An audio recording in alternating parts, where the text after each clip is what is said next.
सूरत नहीं सीरत देखनी चाहिए। नीतू के पिता नीतू के लिए लड़का देख रहे थे, लेकिन कहीं भी शादी की बात बन नहीं पा रही थी।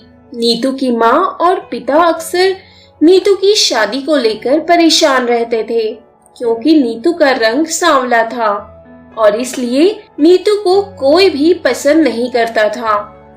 वैसे तो नीतू पढ़ी लिखी थी और वह घर के सभी कामों में निपुण थी। नीतू के पिताजी जहाँ भी शादी तय करते थे, वहाँ लड़के वाले नीतू का रंग देखकर रिश्ता कैंसिल कर देते थे।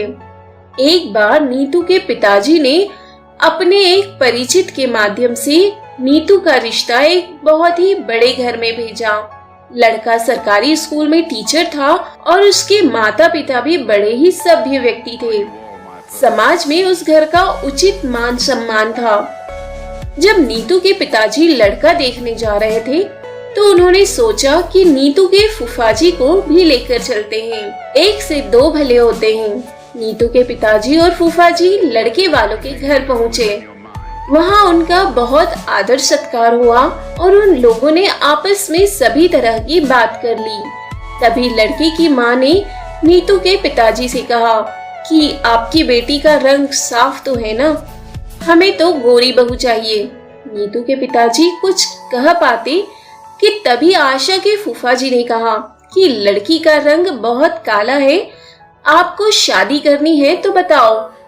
लड़के के पिताजी कहने लगे, तो हमें माफ कीजिएगा, हम यह शादी नहीं कर सकते हैं। नीतू के पिता वहाँ से चले आए।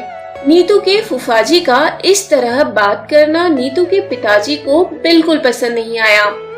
वह घर आकर बहुत दुखी हुए। अब नीतू के पिताजी हिम्मत हार चुके थे। उन्होंने अब सब कुछ भगवान के हाथ छोड़ दिया था। तभी एक दिन नीतू के पिताजी के दोस्त उनके घर आते हैं और नीतू के लिए अच्छा रिश्ता बताते हैं। दोनों दोस्त मिलकर अगले दिन लड़के वालों के यहाँ जाते हैं और रिश्ते की बात चलाते हैं। सभी बातें होने के बाद लड़के वाले कहते हैं कि हम आपकी बेटी को देखना चाहते हैं।